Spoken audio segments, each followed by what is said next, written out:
고등학생 한 사람이 한참 예민한 시절에 머리카락이 자꾸만 빠집니다.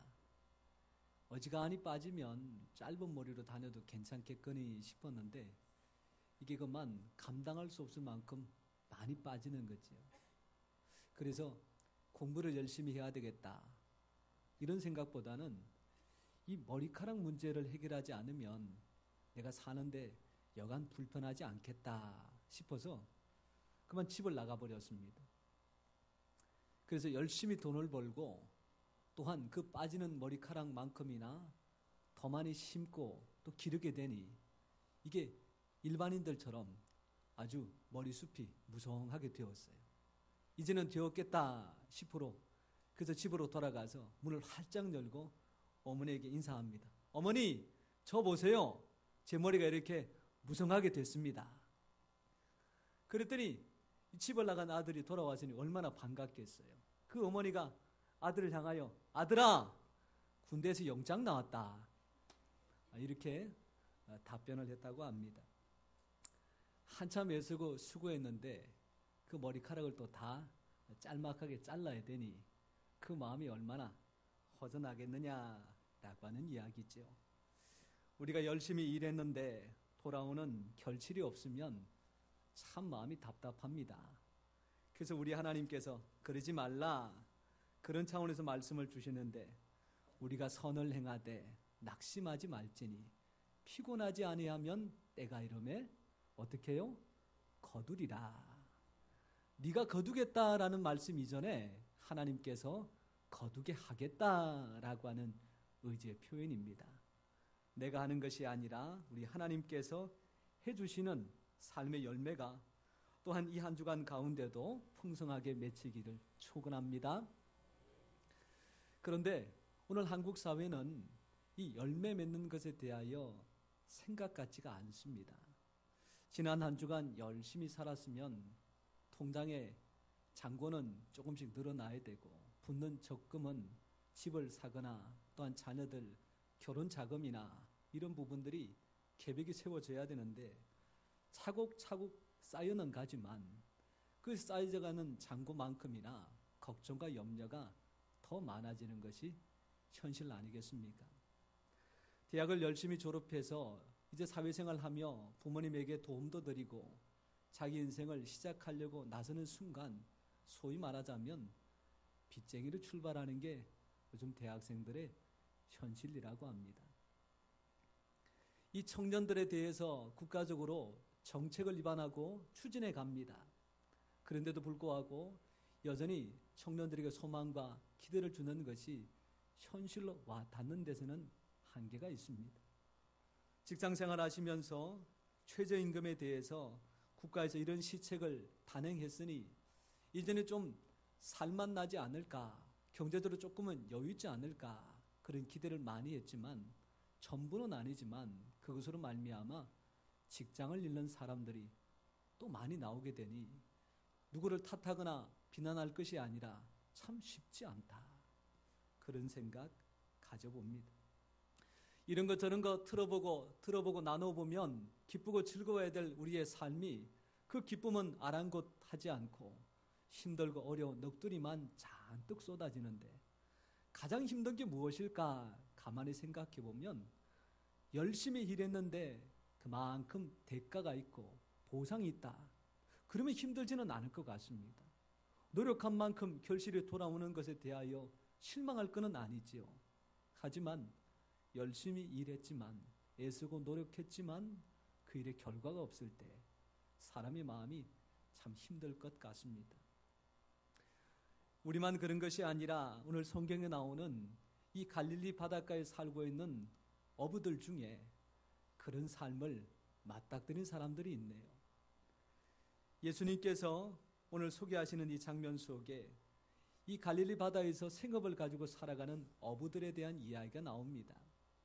오늘도 열심히 배를 저어서 물고기가 있을 만한 곳에 가서 그물을 내렸습니다. 전에 같으면 그물이 묵직하게 올라와야 됩니다. 그리고 그것으로 말미암아 집으로 돌아가서 가족들을 먹여 살리고 또한 살림살이를 넉넉하게 채워가야 됩니다. 그런데 이게 웬일 그물을 내려도 올라오는 고기가 없습니다. 그러면 다른 곳에 가서 내려보면 되지. 또 내려봅니다. 그런데도 잡히는 게 없어요. 밤새도록 그물을 내렸다가 올렸다가 반복해보지만 오늘 성경의 말씀대로 한 마리도 잡지를 못했습니다. 그런 가운데서 다시 바닷가로 나와서 그물을 정리하고 있는 이 어부들의 심정, 얼마나 마음이 허전할까 그런 거지요. 이들의 상태를 가리켜서 오늘날 사용하는 말로 칭하자면 탈진 상태, 즉 열심히 노력해도 얻는 것이 없을 때 사람에게 의욕이 상실되고 하고자 하는 마음이 사라진다고 합니다. 그럴 때에는 아무것도 하고 싶지가 않습니다. 맛있는 음식을 먹었습니다. 그러면 입도 즐겁고 위도 즐겁고 장도 즐거워야 되는데 입만 즐거워요.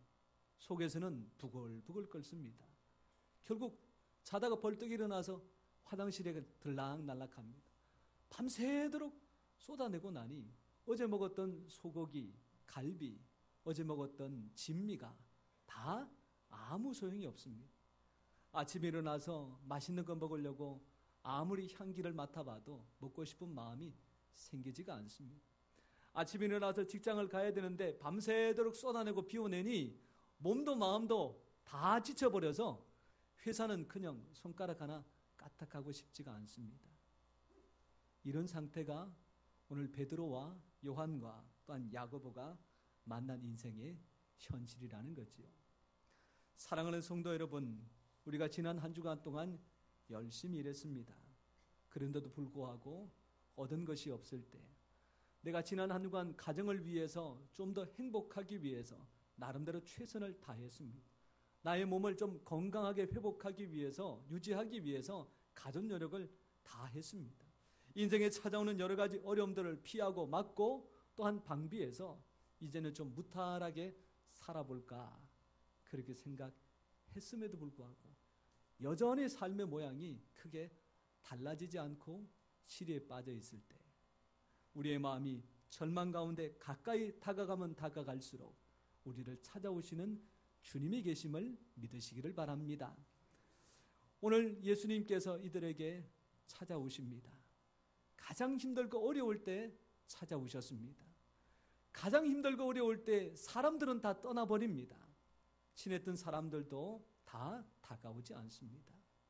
그 믿었던 사람들 하나둘씩 다 떠나간 빈자리, 믿을 사람 없고 의지할 사람 없을 때에 여전히 그 자리에 계시는 주님을 만나시기를 소원합니다.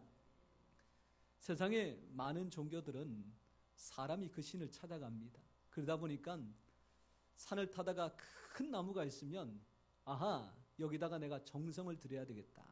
거기다가 음식을 갖다 놓고 촛불도 켜고 시시각각 올라가서 자기의 정성을 들여서 소원을 빕니다. 산에 올라갔더니 큰 바위가 있습니다. 거기에다가 자기의 온갖 정성을 다 기울입니다. 그러면서 내가 너에게 당신에게 이렇게 정성을 다했으니 내 소원 들어주어야 된다. 그래서 사람이 신을 찾아갑니다. 그런데 유일하게 우리 기독교만큼은 사람이 하나님을 찾은 것이 아니라 하나님께서 우리를, 하나님께서 나를 찾아오신 줄 믿습니다. 세상에 70억 넘는 인구여 지금까지 이 땅을 살았다가 사라져간 모든 인생을 다 더하면 얼마나 많이 있겠습니까? 그 많은 사람들 가운데에 모두가 아니라 하나님께서 나은 사람 찾아오셔서 하나님과 함께 먹고 마시는 참된 평안의 삶을 약속해 주신 줄 믿습니다.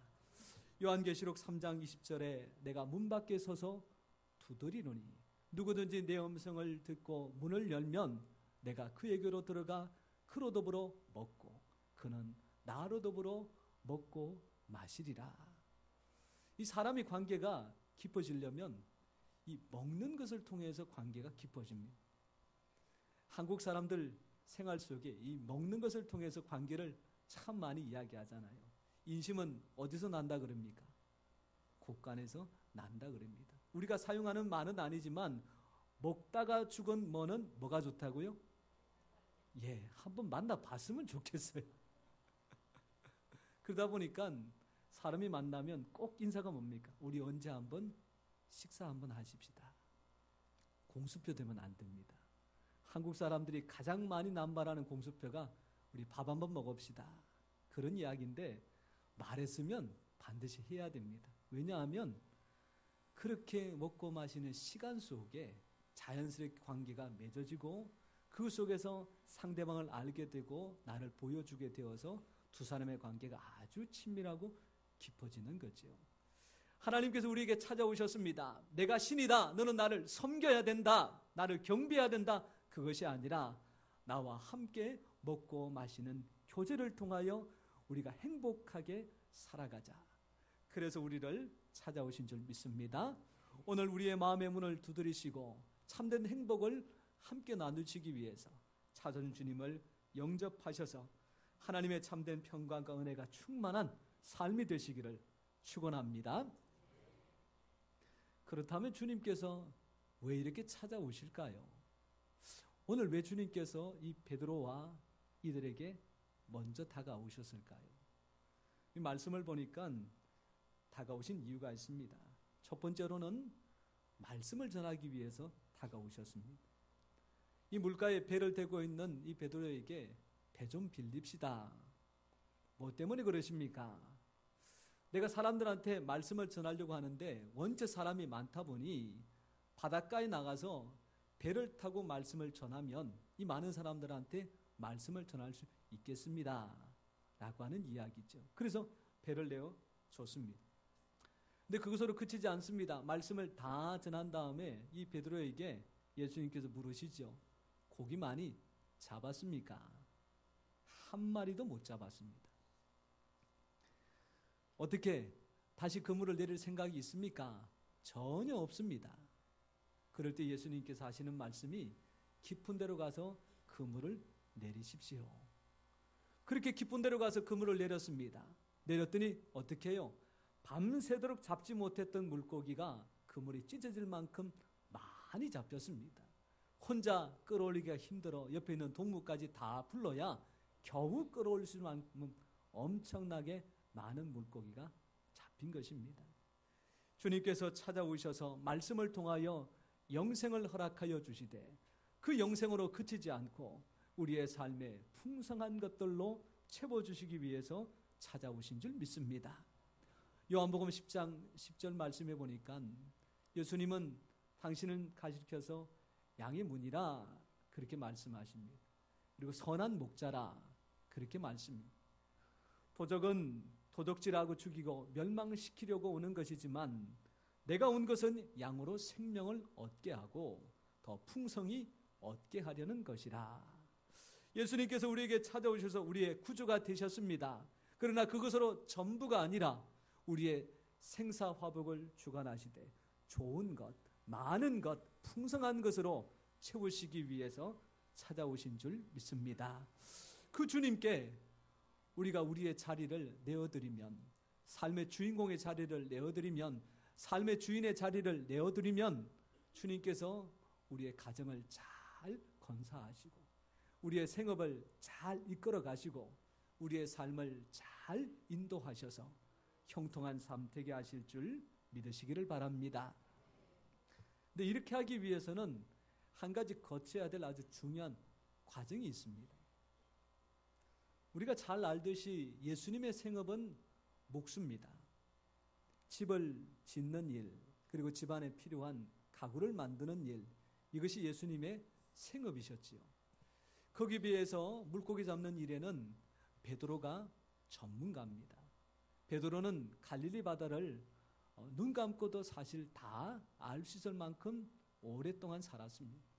때가 되면 물고기가 어디에 많이 모이고 때가 되면 어떤 물고기가 많이 잡히는지를 이미 경험으로 잘 알고 있습니다. 이미 10년, 20년, 30년 넘는 세월 동안 그곳에 터전을 닦고 있었기 때문에 누구보다도 갈릴리 바다에 고기 잡는 일은 베드로가 전문가입니다. 그런데 오늘 예수님의 말씀, 전문가도 아닌 목수 출신의 예수님의 말씀, 그 말씀을 듣고 내가 전문가인데 무슨 말씀을 하십니까? 만약에 거절했다면 이 베드로에게 이런 복은 임하지가 않았습니다. 내가 비록 전문가지만, 비록 내가 많은 것들을 경험했지만, 내가 많은 것들을 알고 있지만, 그럼에도 불구하고 주님 말씀하시면 제가 순종하겠습니다. 그럴 때에 하나님의 기적이 나타나는 줄 믿습니다. 남자분들 야구할 때 보면 한 타자만을 상대하기 위해서 등장하는 투수가 있습니다. 이 가르쳐서 원포인트 릴리프라고 하는 명칭을 가지고 있는데, 그 선수는 딱 그 타자 한 사람만 상대하면 그걸로 끝입니다. 그런데 그때가 경기의 승부처입니다. 이 한 사람을 잘 감당하느냐 그렇지 못하느냐가 경기의 승패를 좌우하는 거지요. 그러니까 공은 몇 개 안 던지는데 그 사람에게 주는 연봉이라는 것이 꽤 많습니다. 많은 것들을 던져야만 결과가 만들어지는 것이 아니라 한 가지만 하더라도 결과는 달라질 수 있습니다.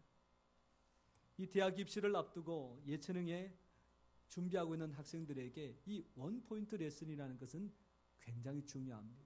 정말로 탁월한 교수님이 나의 자녀가 악기 연주하는 것, 노래 부르는 것 한 부분만 체크를 딱 해주면 뭐 많은 시간이 아닙니다. 그거 하나만 딱 하고 나면 실력이 아주 출중하게 달라지는 것들이 있습니다.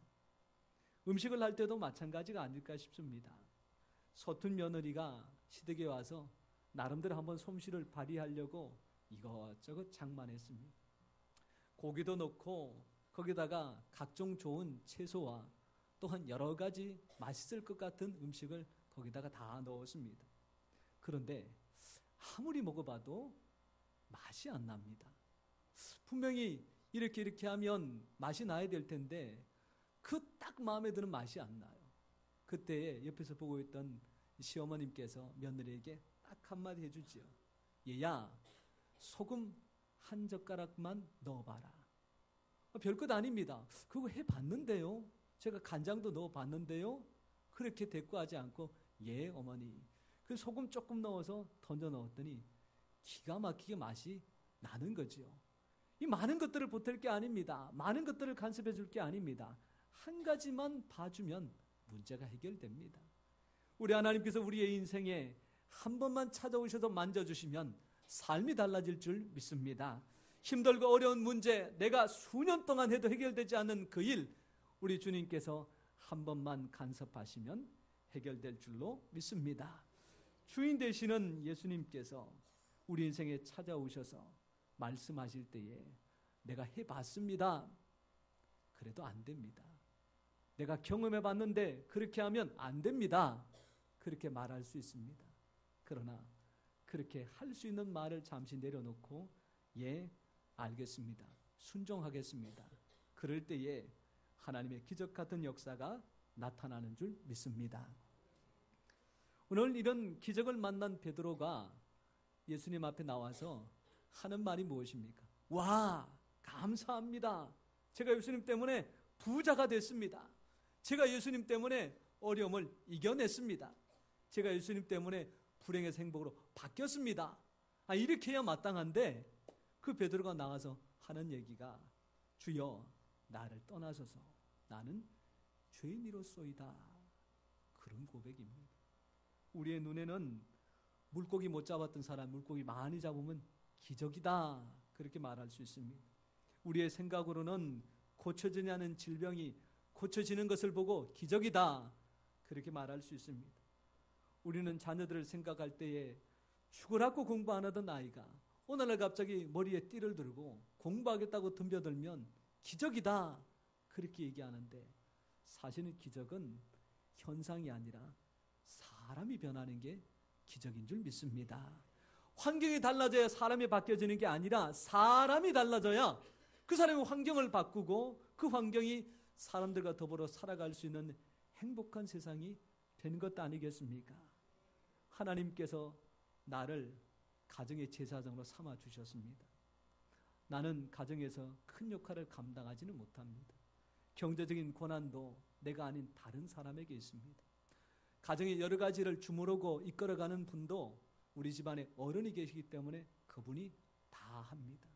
그런데 가만히 생각해 보니까 집안에 권세 있는 그분 뜻대로 되는 게 아니더라고요. 집안의 경제적인 고난을 가지고 있는 그 사람 뜻대로 되는 게 아니더라고요. 하나님, 우리의 가정이 하나님께서 살피시는 가정 되게 하소서. 하나님, 우리의 가족들이 하나님을 믿을 수 있는 길을 열게 하여 주시옵소서. 하나님, 우리의 가정에 한 사람 한 사람들이 건강하고 행복할 수 있도록 인도해 주시옵소서. 새벽마다 시간마다 눈물 흘려가며 저기 멀리 있는 친척들을 위해서 기도하였더니 명절날 만날 때에 저 사람 하는 이야기 들어보니까 저거 내가 기도했던 제목인데, 저 사람 하는 이야기 들어보니까 내가 하나님 앞에 눈물 흘려서 기도했던 그 제목인데, 하나님은 이국만리 멀리서 내가 드린 기도조차도 이렇게 이루어 주시는구나. 내가 변화되어 그를 위하여 기도하면 하나님께서 우리의 기도를 사용하셔서 그 삶의 현장 가운데에 기적을 만들어내실 줄 믿습니다. 오늘 이렇게 변화된 베드로에게 예수님께서 마지막으로 하신 말씀이 있습니다. 하나님께서 예수 그리스도를 통하여 구원의 귀한 생명을 허락하여 주시고, 또한 삶 속에서 하나님 베푸신 귀한 은혜로 충만한 삶을 경험한 그 사람에게 예수님께서 주시는 것이 바로 사명입니다. 오늘 말씀해 보니까 이제는 내가 사람을 취하리니, 다른 말로 말하자면 사람을 낚는 어부가 되게 하리라, 그 말씀입니다. 세상에 많은 일들이 중요합니다. 어느 것 하나 소홀히 여길 수는 없습니다. 그럼에도 불구하고 무엇이 먼저냐라고 하는 것은 생각해 봐야 될 문제입니다. 영국에 있는 한 의사 선생님이 환자들을 돌보기 시작합니다. 아주 젊은 사람이 또 의료 기술로 뛰어나기 때문에 열심히 고쳐서 또한 건강을 회복시켜 주었습니다. 이 사람이 나가서 열심히 생업을 가지고 잘 살다가 한 1년 지나니까 또다시 의사를 찾아와서 저 고쳐주세요, 그렇게 몸을 내밀더란 얘기죠.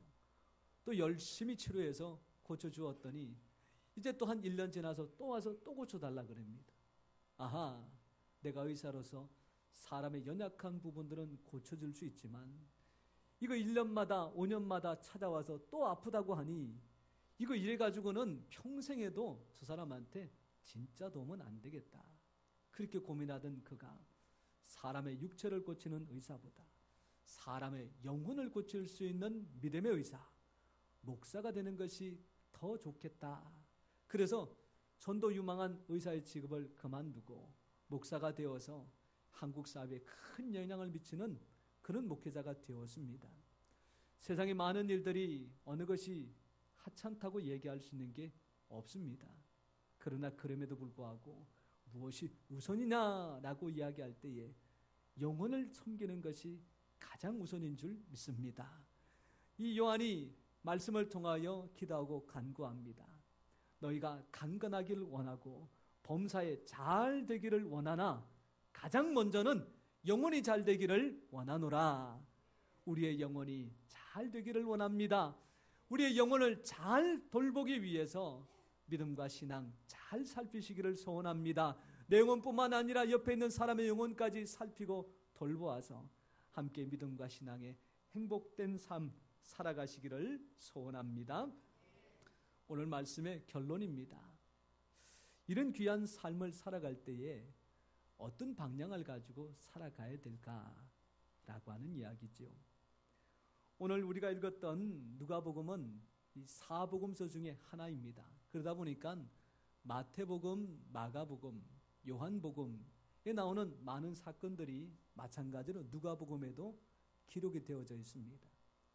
이 학자들이 이 사복음서를 놓고 비교하면서 누가복음에는 유독 이런 내용들이 많습니다라고 하는 것을 찾아내는데, 그 찾아낸 것 중에 하나가 이 누가복음은 사람에게 관심을 참 많이 갖고 있다. 그걸 하나 찾아냅니다. 왜냐하면 예수님께서 탄생하신 사건 중에도 사가랴와 엘리사벳에 대한 이야기 다른 데는 없습니다. 근데 누가복음에는 있습니다. 또 안나와 시몬에 대한 이야기, 성전에서 메시아가 오실 것을 수십 년 동안 기다렸다라고 하는 이야기도 누가복음에만 있습니다. 마르다와 마리아 두 자매의 이야기도 누가복음에만, 삭개오에 대한 자세한 이야기도 누가복음에만 기록되어져 있습니다. 또 한 가지, 사회적으로 버림받은 사람들에 대해서 관심을 갖는 그런 내용들이 아주 자세하게 기록되어져 있습니다. 그 관심 대상자들이 또한 사회적으로 인정받지 못하는 그 당시의 여인들과 어린 아이들에 대해서 남다른 시각을 가지고 말씀을 전하고 있습니다.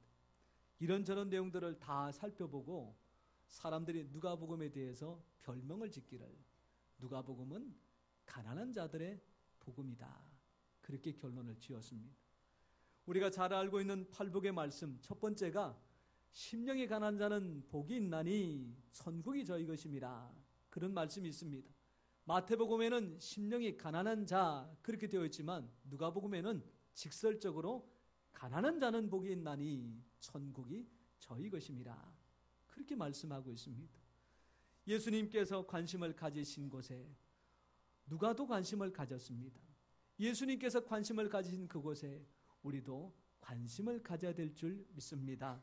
내게 주신 귀한 은사와 달란트 또는 하나님께서 허락하여 주신 풍성한 복이 나 혼자 누리고 나 혼자 살아가도록 주신 것이 아니라 없는 사람들, 부족한 사람들에게 베풀라고 주신 것입니다. 많이 가져야 베풀 수 있는 것이 아닙니다. 도움이 필요한 사람이 있을 때에 내가 한 가지라도 도와줄 수 있으면 그것이 하나님의 사명을 감당하는 일입니다. 특별히 이번 명절에도 특별히 자녀들 세대를 많이 만나시게 될 겁니다.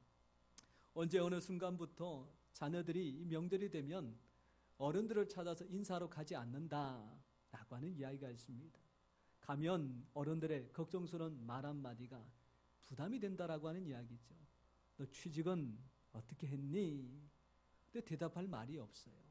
결혼은 언제 할 거니? 이 선뜻 언제 결혼할 겁니다, 말하기도 쉽지 않습니다. 이번에 대학은 들어갔니? 라고 할 때에 다음에요 라고 하는 이야기가 쉽지 않더라는 얘기죠. 그래서 찾아가는 것을 오히려 맙니다 라고 하는 이야기가 있습니다. 물론 관심이 있기 때문에 말하는 것이고 관심이 있으니까 물어봐야 되는 거겠지만 그들에게 필요한 관심은 그들을 향하여 격려해 줄 수 있고 용기를 줄 수 있는 말 한마디입니다. 좋은 사람을 하나님께서 예비해 두셨으니 우리 함께 기도하자꾸나. 한 해도 공부하고 열심히 해서 하나님의 귀한 비전들을 찾아갈 수 있으면 그것이 더욱더 복된 길이 아니겠니? 3년 동안 5년 동안 취직 준비한다고 고생 많이 했는데 우리말에 대기만성이라는 말도 있지 않니? 반드시 너는 될 사람이야. 너는 잘 될 사람이야. 하나님께서 너를 잘 되게 해 주실 거야.